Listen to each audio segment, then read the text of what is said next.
Magandang araw po sa inyong lahat. Ako po si Dr. Magtanggol po at sa araw na ito, ating tatalakayin ng paksang 5 prutas na ligtas at nakatutulong upang muling palakasin ang humihinang bato. Naitanong nyo na ba sa inyong sarili kung sa pamamagitan lamang ng mga pamilyar na prutas na ating kinakain araw-araw, posible kayang gisingin at muling bigyang buhay ang mga batong tahimik na humihina? Mga giliw kong tagapakinig. Kayong mga nagpapahalaga sa bawat hininga at nagnanais ng payapa at malusog na pamumuhay sa inyong pagtanda, may isang katotohanan na gumugulat sa marami. Ang ating mga bato ay maaaring humina araw-araw nang walang anumang babala. Ang bato ang pinakatahimik na organ sa ating katawan. Kapag lumabas na ang malinaw na sintomas, kadalasan ay huli na. Marami sa ating mga kababayan ang napipilitang harapin ang realidad ng habambuhay na pagdepende sa dialysis machine, isang landas na puno ng pagod at magastos, hindi lamang sa pera, kundi pati na rin sa emosyonal at pisikal na lakas. Ngayon, nais kong ibahagi sa inyo ang isang ibang pananaw, isang katotohanan na iilan lamang ang nagsasabi, hindi dahil ito ay itinatago, kundi dahil ang modernong medisina ay mas nakatuon sa paggamot ng sakit na nangyari na, sa halip na tulungan ng mga tao na maiwasan ito mula sa simula. At dahil dito, maraming simple at natural na solusyon na nasa ating hapagkainan araw-araw ang madalas na nakakaligtaan. Bilang isang nephrologist o espesyalista sa bato na kasama ng mga pasyente sa loob ng 25 taon, pinili kong pumanig sa inyo. Naniniwala ako na ang pangangalaga sa kalusugan ay dapat magsimula sa tamang kaalaman, hindi lamang sa gamot o makina. Maraming nakatatanda ang napapayuhan na ang pagkain ng prutas ay masama para sa bato at dapat pangang iwasan ito ng tuluyan. Ngunit ang katotohanan ay hindi ganoon kasimple. Mayroong mga prutas na kung gagamitin sa tamang paraan at tamang oras ay maaaring sumuporta sa paggaling ng bato, magpabawas sa bigat ng trabaho nito sa pagsala ng lason, at magbigay ng sustansya sa katawan sa pangmatagalang paraan. Sa araw na ito, ibabahagi ko ang 5 piling prutas, batay sa aking klinikal na karanasan at siyentipikong kaalaman na may kakayahang suportahan ang kidney function kahit sa mga taong lampas na sa edad 70. Kabilang dito ang isang prutas na kulay pula na madalas maliitin ngunit itinuturing na parang isang hiya sa pagtulong sa pag-alis ng dumi at pagprotekta sa mga selula ng bato kapag ginamit ng tama.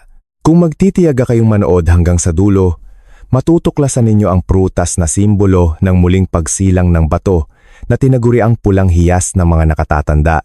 Kaya, kung kayo ay nag-aalala sa kalusugan ng inyong mga bato, nagnanais na mabuhay ng malusog, aktibo, at hindi umaasa sa mga medikal na makina, inaanyayahan ko kayong magpatuloy sa pakikinig at kung sa tingin ninyo ay makabuluhan ng paksang ito, ang isang like o pag-subscribe sa channel na ito ay isang malaking inspirasyon para sa akin na magpatuloy sa pagbabahagi ng mga kaalamang praktikal, madaling sundin at angkop para sa ating mga senior citizen.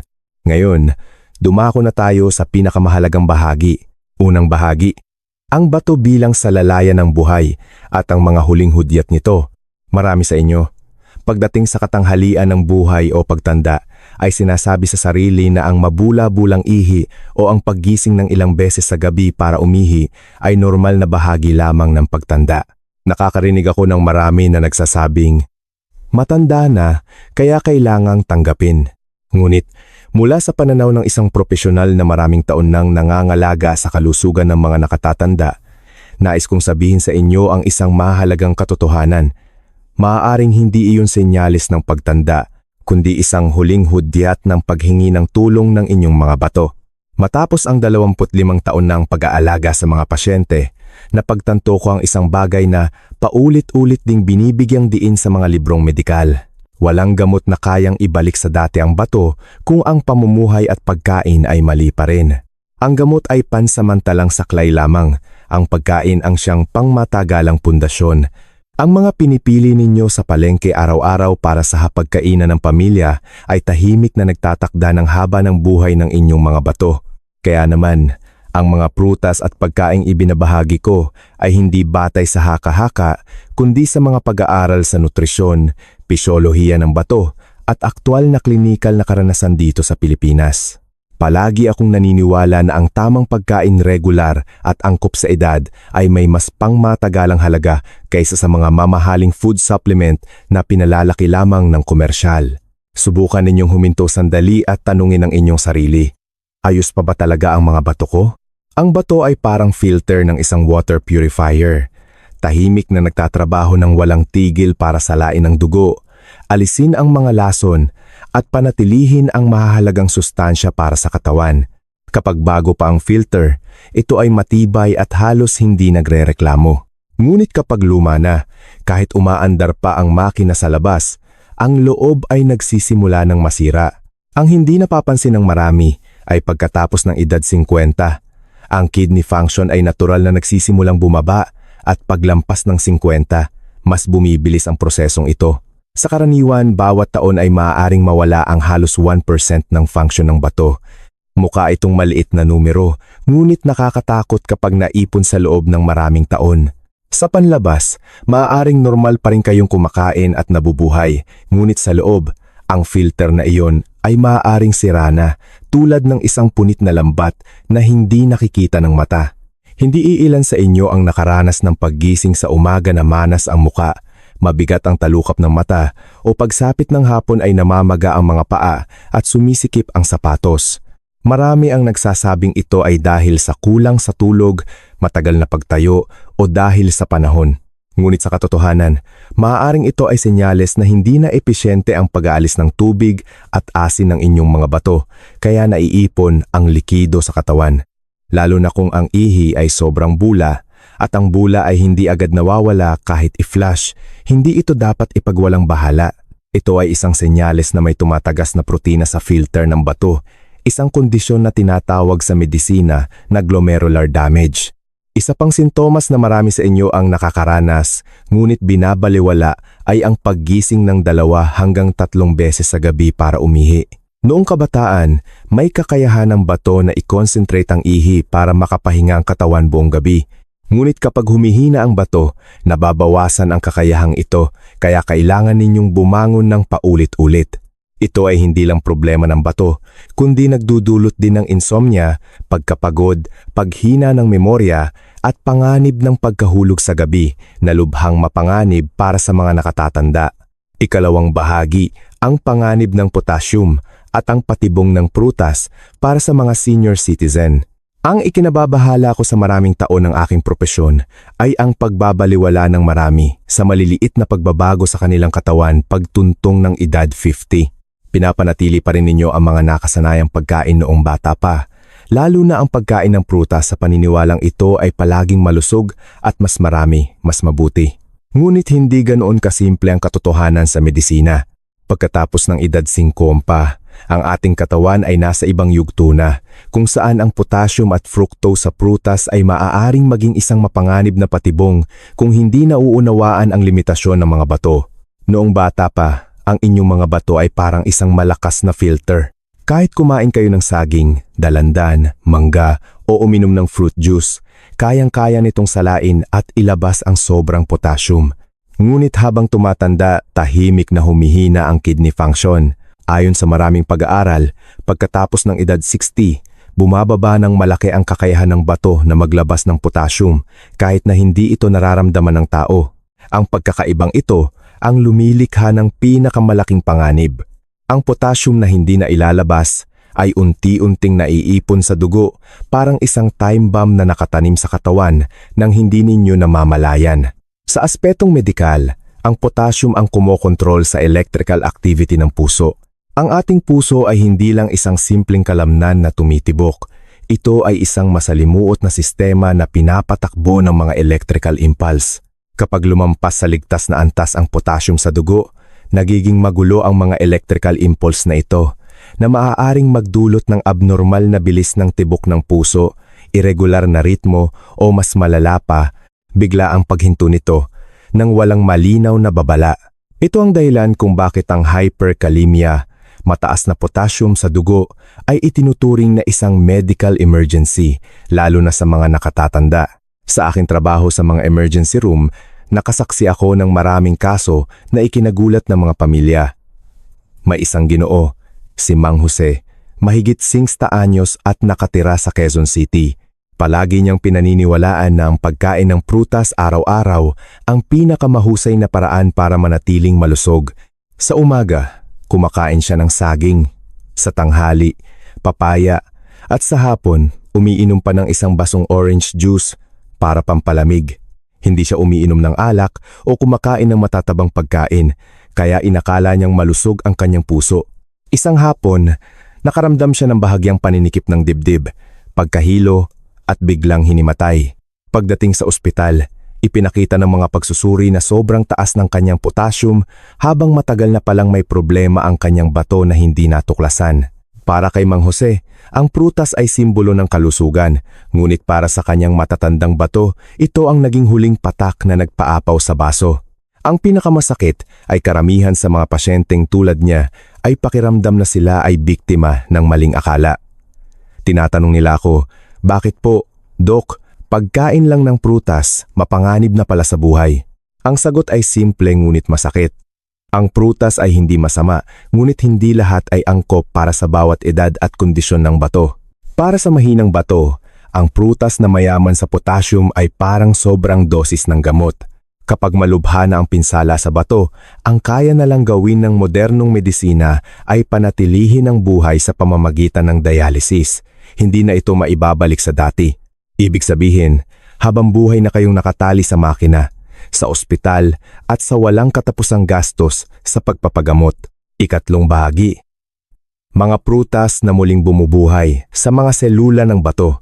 Huwag po kayong masyadong mag-alala matapos marinig ang mga babala tungkol sa potassium at prutas. Ang katotohanan sa medisina ay palaging may dalawang panig. May mga prutas na kung mali ang paggamit ay maaaring itulak ang bato sa panganib. Ngunit mayroon ding mga prutas na kung tama ang paggamit at oras ay nagiging mahalagang suporta para sa nanghihinang bato.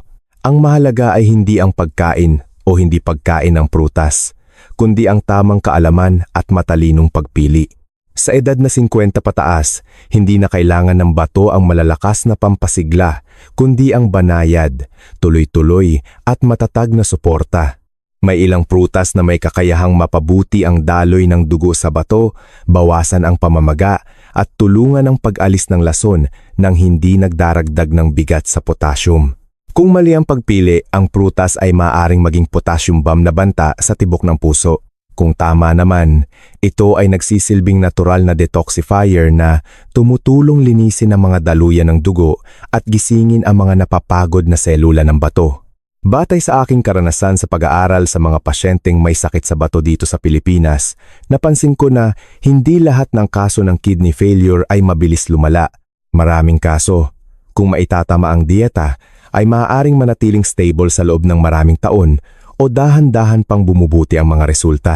Batay sa prinsipyong iyon, madalas kong iminumungkahi sa aking mga pasyente ang mga angkop na prutas na maaaring kainin ng salitan sa loob ng isang linggo. Tinatawag ko itong likas na dialysis machine na regalo ng kalikasan. Dahil hindi ito nagdudulot ng masamang epekto at hindi pinipilit ang bato na magtrabaho ng sobra, bagkus ay sinusuportahan nito ang pagsala sa paraang banayad at ligtas. Unang prutas, blueberries, tagapagtanggol ng mga daluyan ng dugo sa bato. Kung ituturing natin ang bato bilang isang sopistikadong planta ng pagsasala ng dugo, ang maliliit na daluyan ng dugo na nagbibigay buhay dito ang pinakamahalagang tubo. Sa mga taong mahigit 60, ang problema ay hindi lamang sa pagbaba ng bilang ng mga nephron, ang filtering units ng bato, kundi sa paghina na rin ng mga maliliit na ugat na ito.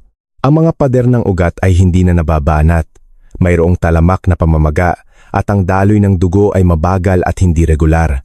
Pinipilit nito ang bawat unit ng pagsala na magtrabaho habang kulang sa oxygen. Ito ang malalim na dahilan ng paghina ng bato, hindi lamang dahil sa katandaan.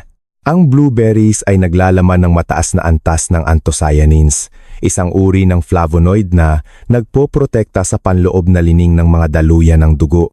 Madalas kong ipaliwanag sa mga pasyente na ang anthocyanins ay parang isang manipis na pananggalang na tumutulong protektahan ang maliliit na ugat mula sa pinsala ng oxidative stress Ang mga aktibong sangkap na ito ay hindi lang lumalaban sa free radicals, kundi pinapagana rin ang natural na depensa ng mga selula na nagpapataas ng produksyon ng mga panloob na antioxidant. Dahil dito, nababawasan ang pamamaga, nagiging mas maayos ang daloy ng dugo patungo sa bato, at mas nagiging magaan ang proseso ng pagsala. Sa aking karanasan, maraming nakatatanda ang nagrereklamo ng pagkapagod sa hapon, panlalamig ng likod, mabibigat na binti, at pagiging malilimutin. Kadalasan, hindi ito dahil sa puso o presyon ng dugo, kundi senyales ng mahinang sirkulasyon sa bato at pamamaga. Kapag bumuti ang sirkulasyon, parang natanggal ang isang ulap sa katawan, mas nagiging stable ang enerhiya, mas malinaw ang isip, at mas malalim ang tulog dahil hindi na palaging naiistorbo ang bato. Naaalala ko ang isang pasyente, si Lolo Kiko, na 28 taong gulang mula sa Laguna. Dati, kailangan niyang gumising ng 2 beses bawat gabi. Paggising sa umaga, pakiramdam niya ay pagod na pagod at mabigat ang mga binti. Hindi siya uminom ng sleeping pills, bagkus ay matiyaga niyang binago ang kanyang pamumuhay. Kabilang dito ang pagkain ng kaunting blueberries, pagkatapos ng tanghalian, pagbabawas ng asin sa hapunan, pag-inom ng maligamgam na tubig sa buong araw, at pagsasanay ng dahan-dahang paghinga sa hapon. Matapos ang halos 1 buwan, sinabi niya sa akin na gumigising pa rin siya ngunit 1 beses na lang at mas mahimbing na ang kanyang tulog.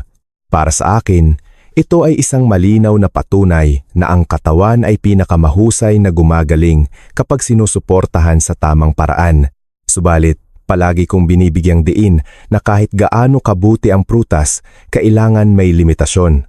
Para sa may mahinang bato, ang angkop na dami ng blueberries ay mga 10 hanggang 15 piraso bawat kain, 3 hanggang 4 na beses sa 1 linggo. Hindi ito dahil sa pagtitipid, kundi dahil kailangan ng bato ang katatagan, hindi ang kasobrahan. Ang pinakamainam na oras para kumain ng blueberries ay mula tanghali hanggang maagang hapon. Iwasan ang pagkain nito sa gabi dahil maaaring maging mas sensitibo ang pantog.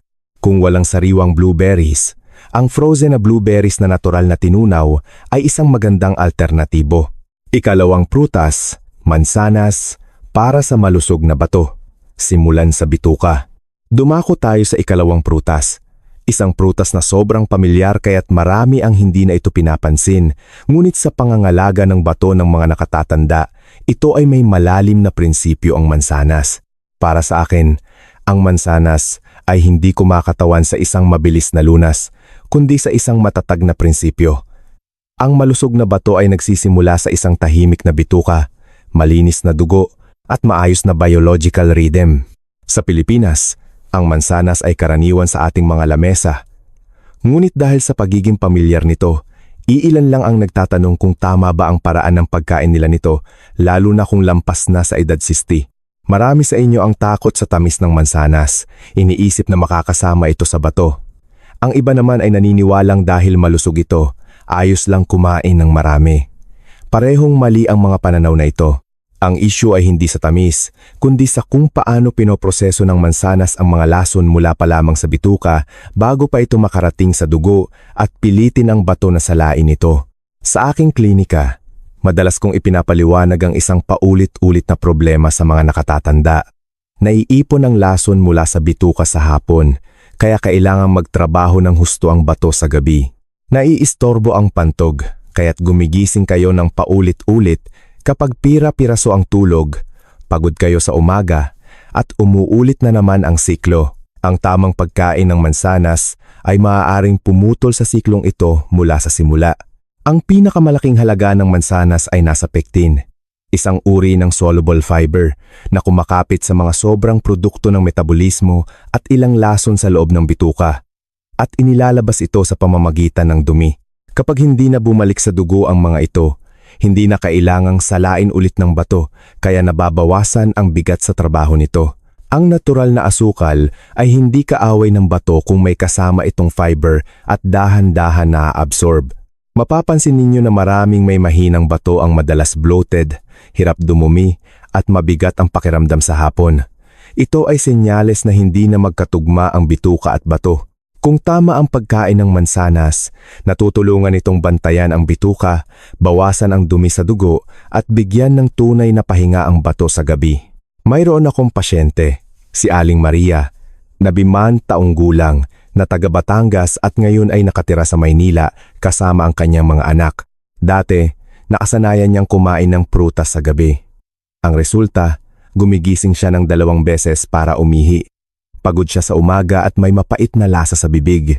Inirekomenda ko na ilipat ang pagkain ng kalahating maliit na mansanas sa tanghali, muyain itong mabuti, itigil ang matatamis pagkatapos ng 5 p.m. at bawasan ang asin sa hapunan. Pagkatapos ng 4 na linggo, sinabi niya sa akin na mas magaan ang kanyang pakiramdam, 1 beses na lang siyang gumigising sa gabi at mas malakas siya sa umaga. Ang pinakamalaking pagkakamali ay ang pagkain ng mansanas sa gabi o bago matulog. Sa mga may mahinang bato, sapat na ang kalahati hanggang 1 maliit na mansanas bawat araw. Ang pagkain ng sariwang mansanas ay pinakamainam. Huwag itong gawing juice dahil kapag nawala ang fiber, mabilis na tataas ang asukal sa dugo at mawawala ang proteksyon ng pectin para sa bato. 3 prutas. Abokado.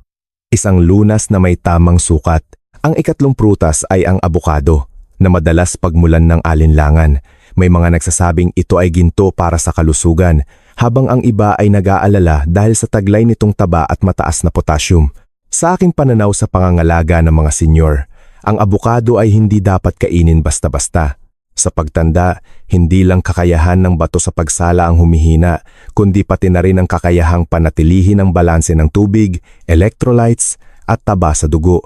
Marami sa inyo ang may magulong resulta sa kolesterol, pabago-bagong presyon ng dugo at madaling magkamanas. Ito ay senyales na ang bato ay nagtatrabaho sa isang malapot at magulong dugo. Sa ganitong sitwasyon, ang abokado, kung tama ang paggamit, ay nagsisilbing isang tahimik na tagapamahala. Ang halaga ng abokado ay nasa monounsaturated fats nito, lalo na ang oleic acid, na nakakatulong sa pagpapabuti ng istruktura ng mga selula at pagbabawas ng pamamaga. Ang pamamaga ang pinakamatinding kalaban ng tumatandang bato dahil unti-unti nitong pinapatigas ang mga maliliit na ugat nito nang hindi nararamdaman. Kapag nabawasan ang pamamaga at lapot ng dugo, mas nagiging maayos ang daloy nito at nababawasan ang hirap ng bato. Ngunit nais kong linawin, ang abokado ay hindi para kainin ng marami kung mahina ang bato. Naglalaman ito ng katamtaman hanggang mataas na potassium at siksik sa enerhiya. Kung mali ang dami at oras, maaaring mapilitan ng bato na mag-adjust ng husto na magdudulot ng pakiramdam na mainit ang katawan o madalas na pag-ihi sa gabi. Kaya para sa mga lampas ayni po, ituring ang abokado bilang isang natural na functional food, hindi isang panghimagas. Naaalala ko ang isang ginang, si Aling Nena, na 56 taong gulang mula sa Cavite. Nakasanayan niyang kumain ng kalahating abokado na may halong gatas kondensada sa gabi. Gabi-gabi siyang gumigising para umihi ng 2 beses at pagod sa umaga. Nang payuhan ko siyang ilipat ang pagkain ng abokado sa tanghali, alisin ang gatas at kumain lamang ng 1,000 port ng maliit na abokado, napansin niya na 1 beses na lang siyang gumigising at mas magaan ang kanyang pakiramdam. Sabi niya, hindi pala sa dami ang sustansya, kundi sa tamang oras para alagaan ang bato. Ang tamang sukat ng abokado para sa may mahinang bato ay 1,004 hanggang 1,003 ng maliit na piraso, 2 hanggang 3 beses sa isang linggo. Huwag itong araw-arawin dahil kailangan ng bato ang katatagan, hindi ang kasobrahan. Kainin itong sariwa at huwag isama sa asukal o matatabang pagkain. 4 na prutas, kamatis, ang tagapagtanggol laban sa oxidative stress. Ang 4 ay isang pagkaing sobrang pamilyar na itinuturing na nating gulay ang kamatis. Dahil sa pagiging pangkaraniwan nito, madalas itong nagagamit ng mali at ang benepisyo nito para sa bato ay nawawala. Sa edad na mahigit 60, ang bato ay humihina hindi lang sa pagsala kundi pati sa kakayahang labanan ang oxidative stress at ayusin ang maliliit na pinsala. Araw-araw, hinaharap ng bato ang mga free radicals mula sa metabolismo, pabago-bagong presyon ng dugo at pamamaga. Ang kamatis ay nagsisilbing isang tahimik na bantay para sa mga daluyan ng dugo sa bato. Ang halaga nito ay nasa lycopene, isang malakas na antioxidant na nagpoprotekta laban sa pinsala sa mga ugat. Kapag malusog ang mga ugat, mas banayad ang daloy ng dugo at mas magaan ang trabaho ng bato. Gayunpaman, tulad ng abukado, ang kamatis ay may katamtamang antas ng potassium. Kung sobra ang pagkain nito, lalo na kung hilaw o purong juice, maaaring mahirapan ang bato. Ang kamatis ay para sa pagkain ng katamtaman at may tamang oras. Mayroon akong pasyente, si Mang Carlos, na 88 taong gulang mula sa Pampanga, na may alta presyon at gumigising ng 2 beses sa gabi. Pinayuhan ko siyang magdagdag ng isang katamtamang laking kamatis na luto sa kanyang tanghalian, bawasan ng asin at huwag uminom ng juice sa gabi. Pagkalipas ng 5 linggo, sinabi niya na hindi na masyadong sumasakit ang ulo niya sa hapon at 1 beses na lang siyang gumigising. Sabi niya, mas magaan ang pakiramdam ko. Isang mahalagang paalala, mas nakakatulong sa bato ang lutong kamatis kaysa hilaw. Kapag naluto, mas madaling maabsorb ang lycopene. Para sa mga may mahinang bato, sapat na ang isang katamtamang kamatis bawat araw. 5 prutas, granada, ang pulang hiyas na muling bumubuhay sa bato. Kung kailangan kong pumili ng isang prutas na sumisimbolo sa muling pagsilang ng bato, ito ay ang granada. Para sa akin, ang granada ay hindi lang prutas, kundi isang natural na lunas na tumutugon sa ugat ng mga problema ng tumatandang bato. Ang bato ay humihina dahil sa talamak na pamamaga at oxidative stress. Dito nangingibabaw ang halaga ng granada.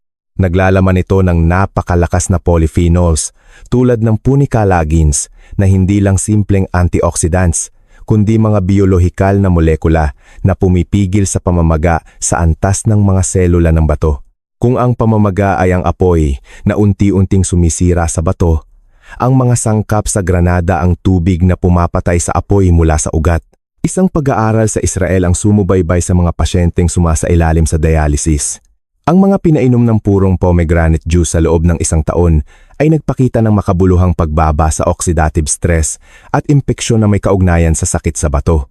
Bukod dito, pinoprotektahan din ng granada ang mga daluyan ng dugo na nagre-resulta sa mas maayos na daloy ng dugo at mas magaan na trabaho para sa bato. Nakakatulong din ito sa pag-iwas sa kidney stones sa pamamagitan ng pag-regulate ng acidity ng ihi.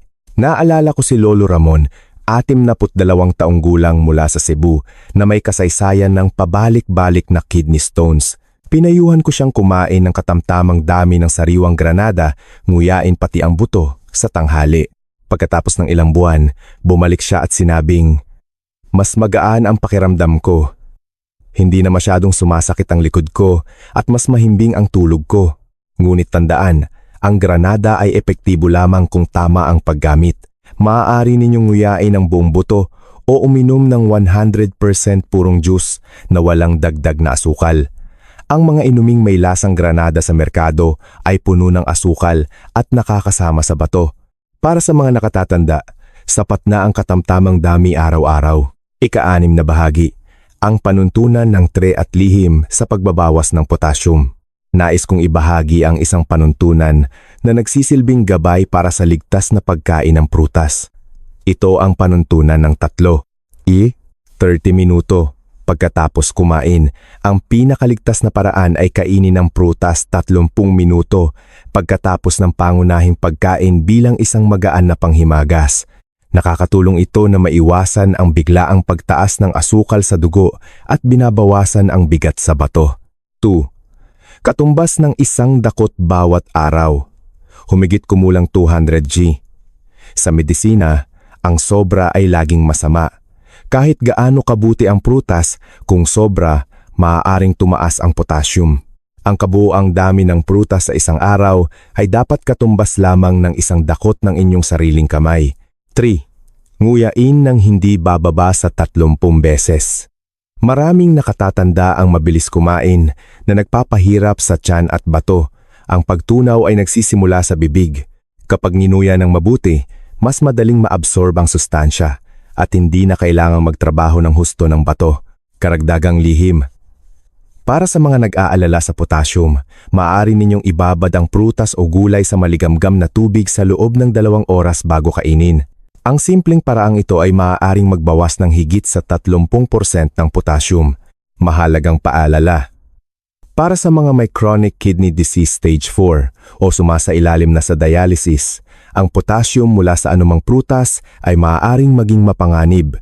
Mahigpit na ipinagbabawal ang pagkain nang hindi kumukonsulta sa inyong doktor. At panghuli, kahit gaano ko bigyang diin ang kapangyarihan ng pagkain, huwag ninyong ititigil ang gamot na inireseta ng inyong doktor. Ang pagkain ay pangmatagalang suporta. Ang medikal na paggamot ang pundasyon. Naway tandaan ninyo ang 5 prutas na ito, lalo na ang granada, bilang mga kaagapay sa inyong pagtanda. Maaaring humina ang bato, ngunit hindi dapat mawala ang pag-asa. Ngayon ang tamang panahon para simulan ang pagpapahinga at pagpapagaling ng inyong mga bato. Kung nakatulong ang impormasyong ito, mangyaring pindutin ang like, mag-subscribe at ibahagi ito sa inyong mga mahal sa buhay. Naway, magkaroon kayo ng masigla at marangal na pagtanda kasama ang isang malusog na pares ng bato.